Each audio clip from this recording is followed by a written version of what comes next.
یہاں پر ماننی پڑتی ہے۔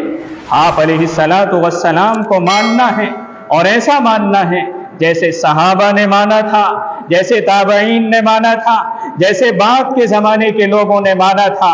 ماننا من چاہا نہیں، خواہشات کے مطابق نہیں، جیسا چاہا ویسا مان لیا، بلکہ ایسا ماننا ہے جیسا قرآن نے کہا وَإِذَا قِيلَ لَهُمْ آمِنُوا كَمَا آمَنَ النَّاسِ، ایسا ایمان لاؤ جیسے صحابہ ایمان لے کر آئے ہیں۔ تمہارا نظریہ، تمہارا عقیدہ، تمہاری فکر، تمہاری محنت، تمہاری جد و جہد، تمہارا طریقہ ایسا ہونا چاہیے جیسے صحابہ کا تھا۔ صحابہ کو معیار بنایا گیا ہے، کسوٹی بنایا گیا ہے، ایک ترازو بنا دیا گیا ہے، میزان بنایا گیا ہے۔ یہ ہے میزان، یہ ہے ترازو۔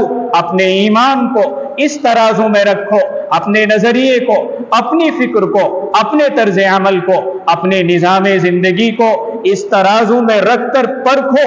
اگر ایسا ہے تو قبول ہے، ایسا نہیں ہے، تمہاری خواہش کے مطابق ہے تو پھر قبول نہیں ہے۔